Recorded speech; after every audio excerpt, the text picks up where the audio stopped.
Through decades of reading and writing report cards, there's one category of student that always sticks out to me. See if you recognize this.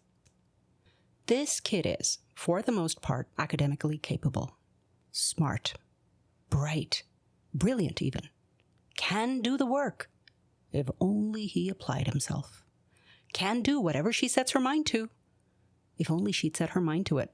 There's a weird lack of motivation that drives teachers and parents crazy. This is what you would call the smart slacker.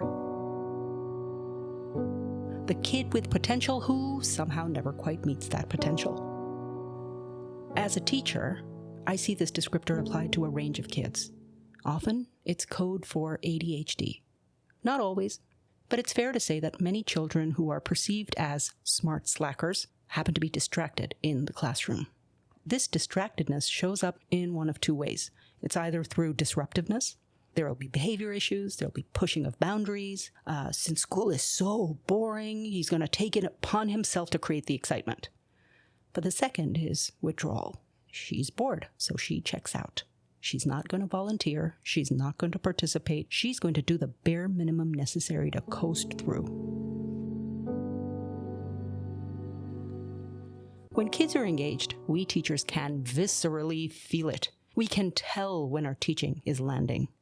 That's the kind of thing you can spot a mile away if you're observing a classroom. You see it in children's expressions. You see it in their body language. You hear it in the tone of their voice. You can tell there's real investment in the learning. Now, the opposite of engagement is not disengagement. The opposite of engagement is compliance.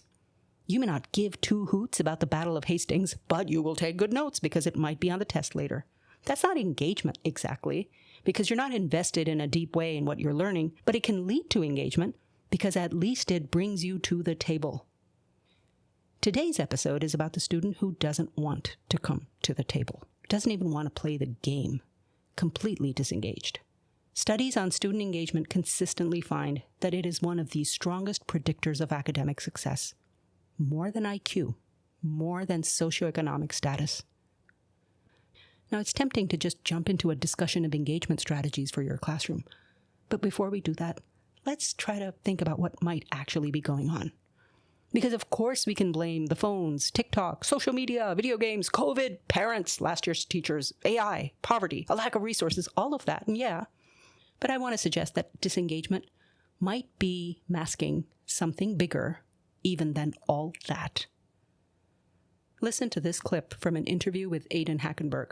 This is from when Aidan joined the teaching species. Back then, we had no idea we'd be doing this particular episode. We were quite literally testing out our new mics, and I was trying to get to know him. Here is an excerpt from that conversation.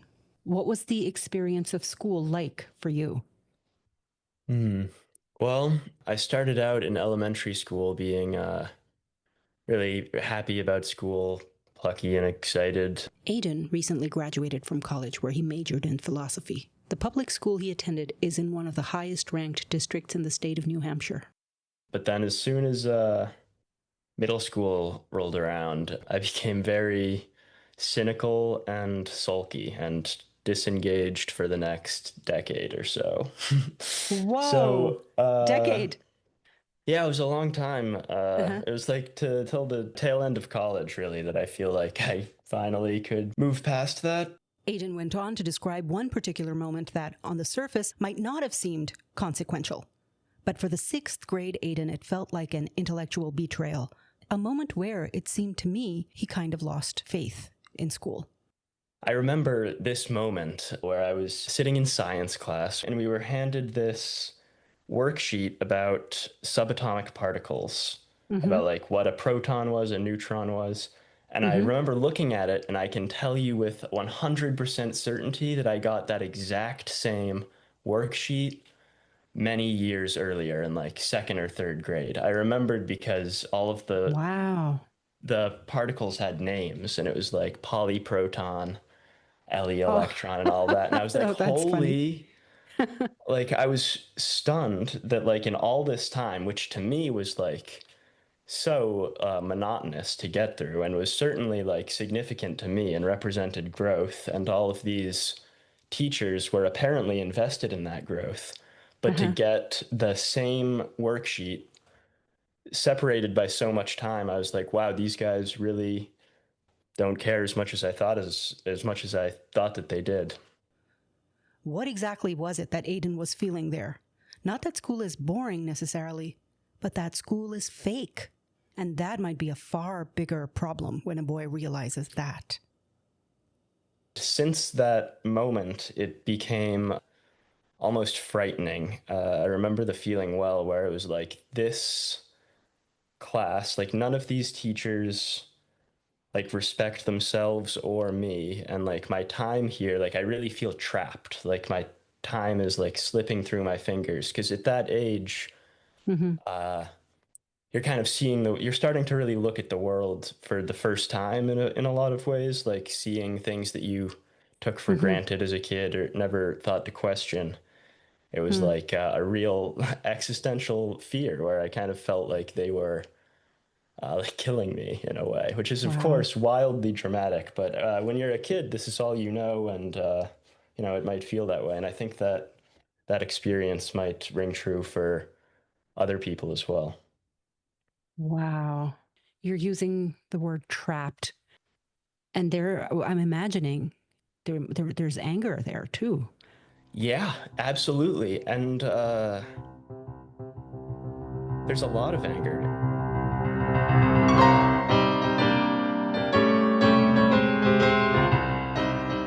Anger is different from disengagement.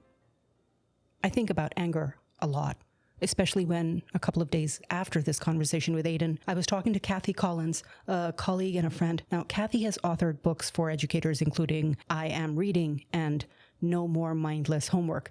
Kathy recently returned to the classroom after being a consultant in schools for many years. She talks about how hard that was.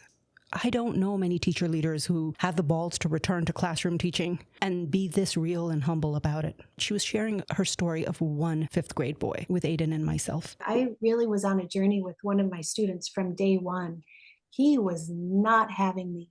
He was angry at me. He was trying me. And At the mention of the word angry, of course, my ears perked up.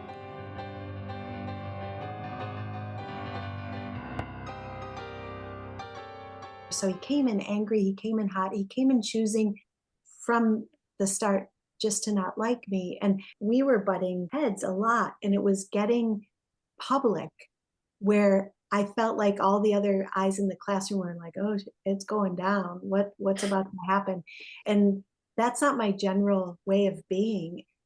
And it was uncomfortable. I felt uncomfortable in my own skin and in my own classroom, which is awful, right? And I like lying awake at night, eyes darting, like, what am I going to do tomorrow about this student? And the thing is, every year he's been that student for teachers. A rough ride. And I'll tell you this, when he was in second grade, I consulted in his classroom, and he said something to the effect of, his teacher was doing a lesson, and he said in second grade, loud enough for everyone to hear, if I sit through any more of this, I'm going to be even more R word than I was when I walked into this place. Like, oh my goodness. He was sassy. He was precocious, brilliant. Anyway, so the beginning of the year, he and I are a mess. The behaviorist in school who he had said, I think the three of us need to have a meeting so he can express what he's thinking and you could share some of your thoughts. Well, I went into this meeting and I'm thinking it's going to be this three-way conversation and we're going to make nice and come back like arm on his shoulders and be like the new us. Well, I left that meeting in tears because his objections to me were, first of all, you talk to us like we're babies and I don't like your voice. And but anyway, it was a really hard meeting and I never got a chance to say my piece, by the way. So we start off like this. One time he goes, yeah, write me up. And I said, no, I want you to come in the hallway. I said, look, you curse at home. Yes. Your family's fine with it. Yes. And I say, so you got a cursing habit. That's not for me to break. But I said, if you curse and I hear you, not a problem. But if you're cursing in front of other kids and the cursing spreads like a yawn. Now we got a problem. And so what can we do? And he goes, well, I could. So we started little by little working things out. And then at the end, so the journey, so we go from meeting in another room where he's like ripping me a new one, as they say, to like these small negotiations. To the end of the year, we had a evening exposition, and he told his father he wanted to pretend he missed the bus so that he could stay in, because he asked me, are you going to stay in school till exposition? I said, yeah, I'm not going home. I'll be here. His dad texts me and says he wants to stay. He's going to pretend he's missing the bus because he wants to stay and hang out with you and help you set up for exposition. Now, he never told me this. He wouldn't. We had the best time.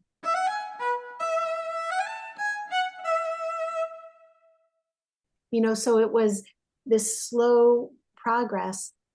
And I think a lot about, consultants say, oh, if you just, this drives me crazy. If you just build relationships, you won't have you have managing problems. You probably don't have good relationships. Well, it is really hard to build relationships with people who don't want relationships with you. And a teacher cannot demand a relationship with a student. It was a very slow road. And I don't quite know what the secret sauce of it was. Yeah, because that's what I was wondering is, like, what do you feel like was the turning point, or were there a couple along the way? I think there were a couple along the way. His writing was, I tried to provide choice as often as I could. He would underwrite. That could write, but he would always underwrite or fast track his writing. And, because he didn't want any pretty talk. And I would just make comments in his margins that were really long, like it was a college composition feedback that was. So I think when he felt that I was trying to lift the level of his work versus making him fill in a blank. Yeah. Yeah. He trusted that I could lift the level of his writing, that I wasn't having him write, if I were a shoe, I would be right.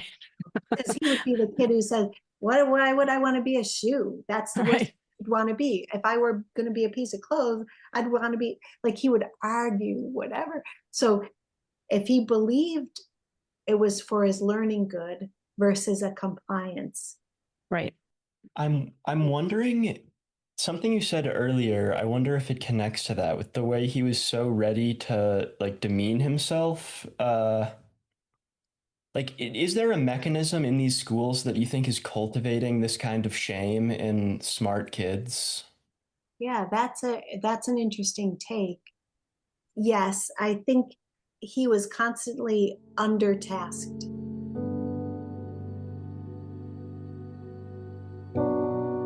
Constantly undertasked? This felt like a light bulb moment for sure. In my conversation with Aidan just a week earlier, I had asked him the following question. If you could go back and someone gave you the magic wand and said, Aidan, here is the 7th grade you. Redo school. What would that ideal school, that ideal curriculum, that ideal teacher be? How I would fix school is to make it like twice as hard, literally. Make kids do so much more, like such higher level. If you make school twice as hard, I think students will stop feeling overworked, because I would have been desperate at any of these moments to have like a really hard thing to not succeed at, instead of like trying to get a really easy thing perfectly right for a rubric I wasn't like, that I didn't care about or might not even bother to read. Like, it just felt like I'm not gonna commit to like trying really hard on this easy thing, but I would have tried really hard on a hard thing. Doing these so easy assignments actually took so much strain to get through, because you have to kind of betray yourself in a way. On the surface, this sounds paradoxical. Why would kids want to work harder? But it's not a paradox when you consider what inspires people to pour their heart into their work. When the work feels meaningless, and yet it still requires time and effort, well, that's what leads to feeling trapped. The smartest kids are the least compliant when they don't understand why they're made to do what to them looks like stupid, pointless work. Why do I have to study history? No one cares about stuff that happened 1,000 years ago. What's the point of writing a conclusion when it's just going to repeat the essay's introduction? Shouldn't we just stop writing essays now that there's ChatGPT? Such questions can disrupt our teaching. But if we think objectively, they're good questions, out of the mouth of babes. This brings us to part 2 of our episode. How might we engage our smartest kids? In fact, how do we help all our students find meaning in the work of school?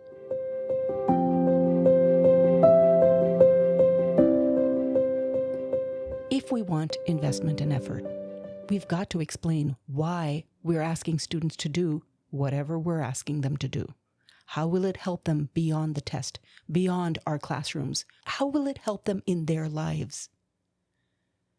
So you might say something like, do your best on this assignment, and regardless of the grade, I guarantee you it's going to sharpen your thinking. It's going to make you smarter. Or, listen up, I'm about to teach you a note-taking technique. It's not just going to help you in my class, it's going to help you in high school, even college. It's going to help you with the hardest readings. Or, as a science teacher, you might say, this unit I'm about to teach you now on the circulatory system, sure, it's cool to know about the invisible processes inside your body that keep you healthy. But also, this is important because you don't want to be the kind of adult who walks into a doctor's clinic blindly. You should be able to read the results of a blood test. If you understand what platelets do, what hemoglobin does, what lymphocytes are, you'll be able to take control of your own health and diet and your family's. You'll be able to cross-question your doctor. So pay attention. This stuff is interesting and it's important. If you preface your teaching with that kind of a 10-second or 20-second keynote, that barely takes up any instructional time. But what it does help do is to set up context and purpose for the learning.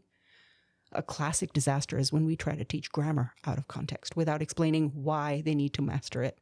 You have to learn to identify the prepositional phrases because they're going to be on the test is very different from understanding grammar is going to help you be a formidable writer.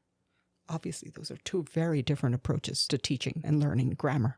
I remember asking my own math teacher at school why we had to learn to solve quadratic equations. I remember she said, this is going to develop your common sense. She was sort of being flippant, but her answer did stay with me all these years. So even though you might only be teaching a specific thing because your school demands it, or it will be on the state test, if you want your teaching to land, pull a Simon Sinek and articulate the why, not just for your students. It's going to make you teach differently too.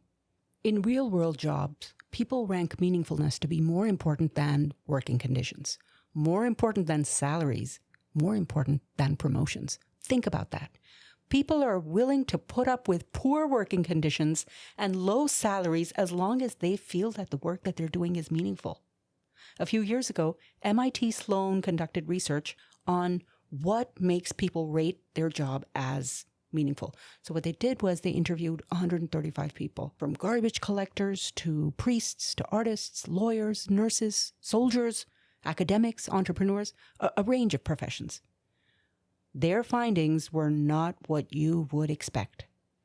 They named 5 qualities that made work meaningful to people. Let's visit these one by one and consider the classroom context for each.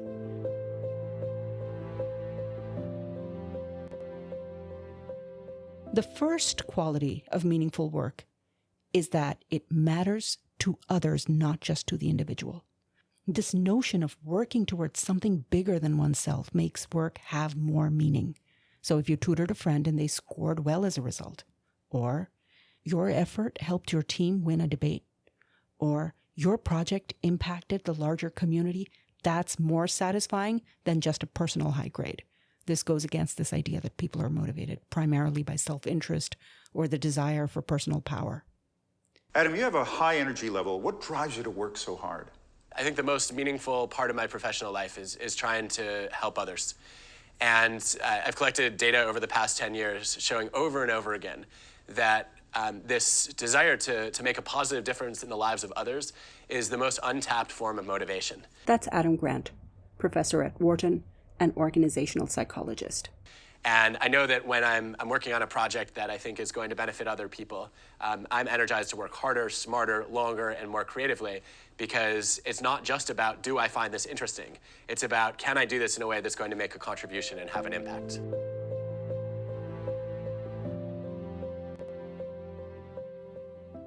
The second quality of meaningful work is that it's not always a positive experience. There's emotional complexity. It's not characterized by pure happiness. Instead, it can involve challenging or even painful moments. If you scored a D on 2 math tests, and then you study your butt off and you squeeze into a B, that's going to be far more meaningful than if you had scored easy A's on all 3 tests. In education, we see this emphasis on finding the joy and feeling great, what is referred to as the tyranny of positivity. Productive struggle doesn't always equate with happiness and joy, but it results in something far richer, a sense of accomplishment.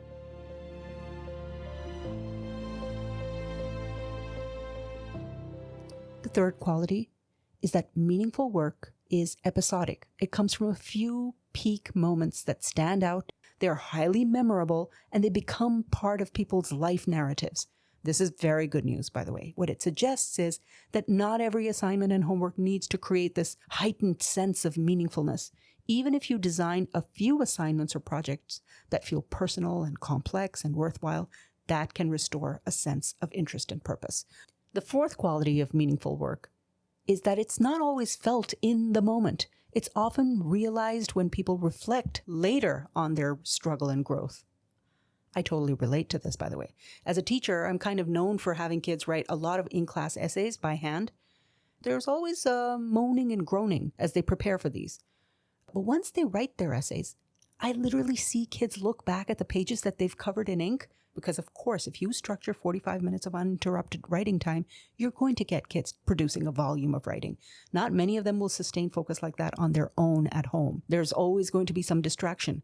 So when the teacher sets the timer for 45 minutes and creates urgency around that, and they have to produce in a crunch, they outdo themselves. In their end-of-year reflection, they'll actually admit to being surprised that they found essay writing fun. And I know it's fun because they got 45 minutes, not 2 weeks, in which to write the essay. So don't be put off if they're moaning and groaning about something hard in the moment. Have them write a reflection and look at their growth later on, and chances are they'll remember it ultimately as something meaningful. A great example of this, by the way, is Maya Angelou's quote about Shakespeare. She talks about how, as a girl, she didn't really enjoy reading Shakespeare. She says, "I really didn't like Shakespeare when I was young. I thought, this is boring. This is not for me. But when I grew older and returned to his work, I realized how much he spoke to me, how universal his words were." I was prepared to believe that Shakespeare was really a black girl in the dirt roads of Arkansas. How else could he know when, in disgrace with fortune and men's eyes, I, all alone, bemoan my outcast state, and trouble a deaf heaven with my bootless cries, and look upon myself and Now, I'm going to argue that the only reason Maya Angelou could return to Shakespeare's work is because she was introduced to it by a teacher at a younger age. 500 years almost earlier, that white Englishman told my story. I ask you, men and women, deserve your genius. Things may not look meaningful in the moment, but when one reflects in retrospect, one can often see meaning in things that felt hard and challenging. The fifth quality that the researchers found about work that was meaningful is when people worked hard and that hard work was seen and recognized and appreciated, that made it feel worthwhile. So if a child works their heart out on something and the teacher just yawns or doesn't even notice, that can be so defeating. I'll caution, by the way, against the opposite, which is the use of superlatives and like extreme compliments that can come across as fake. That's not necessarily as effective as a more specific kind of a noticing, such as, "I notice you've brought up your quiz scores. The last 2 quizzes, you were so prepared. What have you been doing differently?" To have your effort be seen and validated makes it meaningful. A wise teacher once said to me, catch children in the act of doing good so that you can compliment them, because whatever you compliment, they're going to do more of.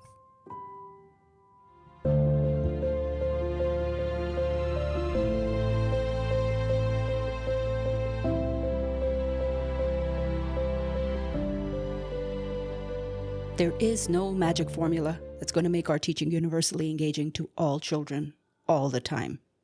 That's just not a realistic goal to aim for, nor is it a useful one. But if yours is a classroom where the tuned out child learns to tune back in, well, that's a beautiful thing, worthy of celebrating. Until next time, this is The Teaching Species.